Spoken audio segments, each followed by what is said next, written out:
Recent events have really brought home how unpredictable air travel can sometimes be, just how quickly things can change. Absolutely. Tragic reminders. Yeah. So today we're doing a deep dive using the source material you shared about a really devastating incident, hmm the crash of Air India Flight AI 171. Right. There's often a flood of information right after something like this. We'll try to sift through it. Exactly.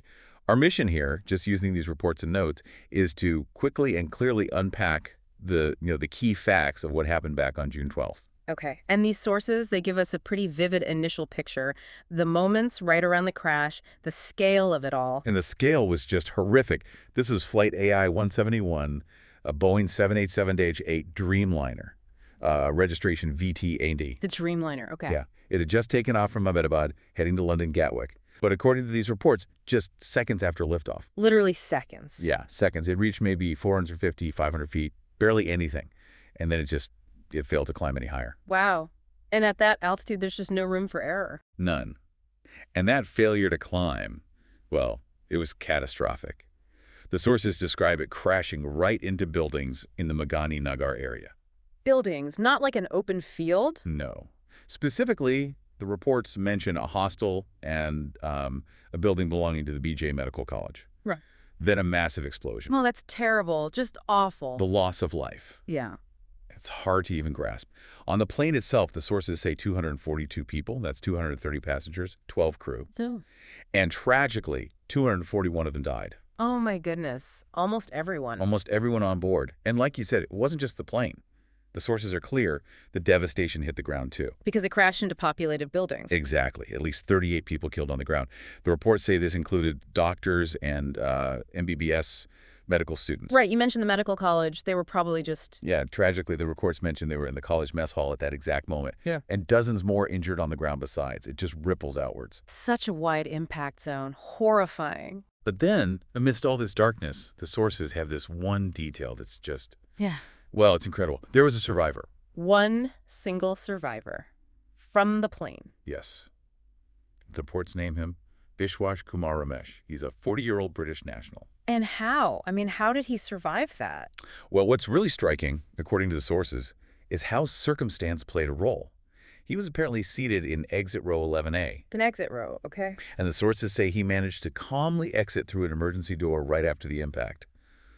Walked away with only minor injuries. Just walked away. That's what the reports suggest. They really seem to emphasize his seat location near a working exit and his ability to get out quickly were, the key factors. That is unbelievable. A single point of light, as you said. Truly. So, okay, we had the scene. The immediate focus in the sources then shifts, naturally, to the big question. Why? Why did this happen? Right. What's the suspected cause being discussed? Well, the investigation is very much ongoing. We need to stress that. But the initial reports, the expert commentary cited in the sources, it's all pointing towards potential engine failure. Engine failure right after takeoff. That would fit the flight path description. It seems to, yeah. Authorities apparently moved very fast to get the black box, the flight data recorder, and the cockpit voice recorder. Crucial evidence. Absolutely. They're being analyzed now by Indian investigators, and Boeing is assisting too. The sources even suggest we might get a preliminary report relatively soon, maybe within weeks. That would be quick. They'll want answers fast, especially given the aircraft type. Exactly. And that brings us to the broader context the sources provide. This isn't just another crash, is it? No, not at all. This is hugely significant. As the sources point out, this is the first fatal crash involving a Boeing 787 Dreamliner ever since it started flying. The very first one. Wow. Yeah. And on top of that, it's Air India's worst aviation accident in a decade. So you have this combination, intense scrutiny on the investigation, on the plane itself. Which explains the regulatory reaction. Precisely. India's aviation regulator, the DGCA, has reportedly already ordered checks, comprehensive inspections on all of Air India's other 787s. Makes sense.